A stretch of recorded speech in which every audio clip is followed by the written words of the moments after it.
അഭിവന്ദ്യ മാർപ്പാപ്പയുടെ കൽപ്പന അട്ടിമറിച്ച് എറണാകുളം അങ്കമാലി അതിരൂപതയിൽ ജനാഭിമ കുർബാന ഇപ്പോൾ പുതിയൊരു പ്രവണതയെ മാറിയിരിക്കുന്നു. സീറോ മലബാർ സിനഡ് നിയന്ത്രിക്കുന്നത് ചാൻസലർ ഫാദർ എബ്രഹാം കാവിൽപുരമാണോ എന്നാണ് വിശ്വാസികൾ ചോദിക്കുന്നത്. അതിരൂപതയിലെ സഭയുടെ ഏകീകൃത കുർബാന നടപ്പാക്കി എന്ന് പറഞ്ഞ് മാർപ്പാപ്പയും സീറോ മലബാർ സഭയും ഒക്കെ കബളിപ്പിച്ച റാഫേൽ തട്ടിൽ മെത്രാനും ജോസഫ് പാംപ്ലാനി മെത്രാനും സഭയിൽ തന്നെ തുടരാൻ യോഗ്യരല്ലെന്നാണ് ഇപ്പോൾ വിധി എഴുതിയിരിക്കുന്നത്. അടിയന്തരമായി സിനഡ് വിളിച്ചു കൂട്ടി ഇവരെ തലസ്ഥാനത്ത് നിന്ന് പുറത്താക്കണം. അതാണ് വിശ്വാസികളുടെ ആവശ്യം. സീറോ മലബാർ സഭയിൽ അഡ്മിനിസ്ട്രേറ്റർ ഭരണം കൊണ്ടുവരണമെന്നത് ഇത്തിരി ബുദ്ധിമുട്ടാണെങ്കിലും ഇപ്പോഴത്തെ കാലത്തിൻ്റെ ആവശ്യം അതാണ്. വിശ്വാസികളെ വിഡ്ഢികളാക്കിക്കൊണ്ടുള്ള മാഫിയ കളികൾ ഇനിയും അവസാനിപ്പിക്കണം, തുടരരുത്. സമവായ കുർബാന ഔദ്യോഗികമാക്കാനുള്ള ഒരു പടി മാത്രമാണ് ഇപ്പോൾ ഈ ചാൻസലർ കാവിൻപുറവും കൂട്ടരുമൊക്കെ കൊണ്ട് നടത്തുന്നത്.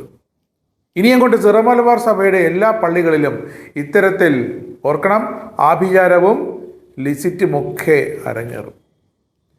ഇതിന് സിനഡ് തയ്യാറായില്ലെങ്കിൽ സെൻറ് തോമസ് മൗണ്ടിലേക്ക് വിശ്വാസികൾ ഇരച്ചു കയറി ഈ രണ്ട് മെത്രാന്മാരെ പിടിച്ച് ഗേറ്റിന് പുറത്താക്കണമെന്നാണ് ഇപ്പോൾ ഒരു വിഭാഗം വിശ്വാസികൾ ആവശ്യപ്പെടുന്നത്.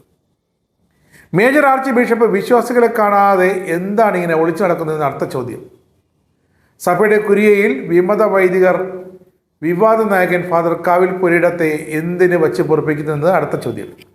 അല്പമെങ്കിലും നാണമുണ്ടെങ്കിൽ സിനഡും തട്ടിലുമൊക്കെ രാജിവെച്ച് പുറത്തു പോകണം. റാഫേൽ തട്ടിൽ രാജിവെക്കണം. വിശ്വാസികളെ പറ്റിച്ച് സീറോ മലബാർ സിനഡ് ഒഴിഞ്ഞു കൊടുക്കണം.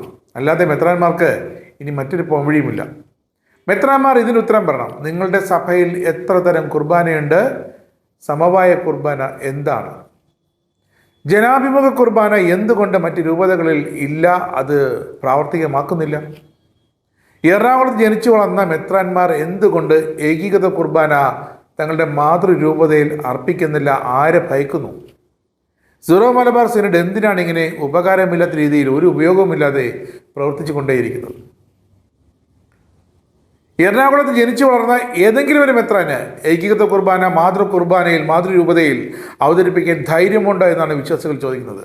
ധൈര്യമുണ്ടെങ്കിൽ ചുണയുള്ള എറണാകുളത്തെ മെത്രാന്മാർ ആണുങ്ങളാണെങ്കിൽ ഏകീകൃത കുർബാന അർപ്പിച്ച് കാണിക്കൂ എന്ന് വിശ്വാസികൾ പിന്തുണ നൽകി ആവശ്യപ്പെട്ടിട്ടും അഭ്യർത്ഥിച്ചിട്ടും കേണപേക്ഷിച്ചിട്ടും മെത്രാന്മാർക്കൊരു മറുപടിയില്ല.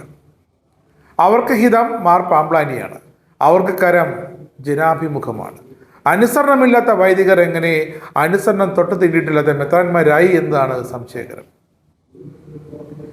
സമവായ കുർബാന ഔദ്യോഗികമാക്കാനുള്ള ഒരു പടി മാത്രമാണ് ഇപ്പോൾ ബസേലിക്കയിൽ നടത്തിയ ആഭിചാരവും സമവായവും. ഇനി അങ്ങോട്ട് സീറോ മലബാർ സഭയുടെ എല്ലാ പള്ളികളിലും ഇത്തരത്തിൽ ആഭിചാരവും ലിസിസ്റ്റും അരങ്ങേറും. ഉദയംപേരൂർ സൂനദോസ് പള്ളിയിൽ ഇത്തരത്തിൽ കുർബാന ചൊല്ലാൻ ഇപ്പോഴത്തെ വിമത കുരിയ തന്നെ ആവശ്യപ്പെട്ടു കഴിഞ്ഞു. പക്ഷേ അവിടുത്തെ നസ്രാണികൾ സഭയുടെ ഏകീകൃത കുർബാന മാത്രമേ അർപ്പിക്കാൻ അനുവദിക്കൂ എന്ന് ശാഠ്യം പിടിച്ചു. മറ്റെല്ലാം അഭിചാരമാണെന്നും അത് വിശ്വസിക്കുന്നതിനാൽ അത് അവർ നിരസിച്ചു. അതാണ് സഭയുടെ ശരി. സഭയുടെ തലപ്പള്ളിയിൽ, അതായത് ബസിലിക്കയിൽ ഇപ്പോൾ ലിസിസ്റ്റും ഇല്ലിസിറ്റും ഒക്കെ പാംപ്ലാനിയുടെ അനുവാദത്തോടെ സ്ഥിരമായി അർപ്പിക്കപ്പെടുന്നു. അവിടെ കുർബാന ചൊല്ലിയ മഹാൻ അവിടെ നിരോധിത കുർബാനയ്ക്ക് അനുമതി നൽകിയത് വഴി അയാൾ എത്ര വലിയ വിഷപാമ്പ്ലാനിയാണെന്ന് വിശ്വാസികൾ ഇനിയും മനസ്സിലാക്കണം.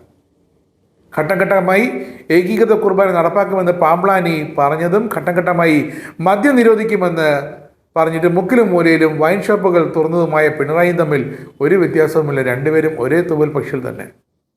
ഇവിടെ കുർബാനയുടെ മഹത്വത്തെക്കാൾ അതിൻ്റെ പവിത്രതയേക്കാൾ ചൊല്ലുന്നവരുടെ കൺവീനിയൻസ് ആണ് പ്രധാനമെന്ന് ഇവിടെ വ്യക്തമാകുന്നു.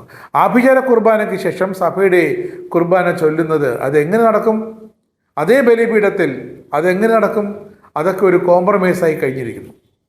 പാംപ്ലാനി പറഞ്ഞിരിക്കുന്നത് ആഴ്ചയിൽ ഒരു ദിവസം, അതായത് ഞായറാഴ്ച ഷെഡ്യൂൾഡ് സമയത്ത് ഒരു കുർബാന ബസിലിക്കയ്ക്ക് നൽകുമെന്നാണ്. അതുതന്നെയാണ് ഇപ്പോൾ മറ്റുള്ള പള്ളികളിൽ നടക്കുന്നത്. ഇനി സഭയുടെ കുർബാന മാത്രം അർപ്പിക്കപ്പെടുന്ന എല്ലാ പള്ളികളിലും ഇതേ ആഭിചാരമടക്കം ആവർത്തിക്കപ്പെടും. വിശ്വാസികൾ മറ്റു ദിനങ്ങളിൽ ലത്തീൻ കുർബാന അർപ്പിക്കേണ്ട ഒരു അവസ്ഥ, ഗതികേട്.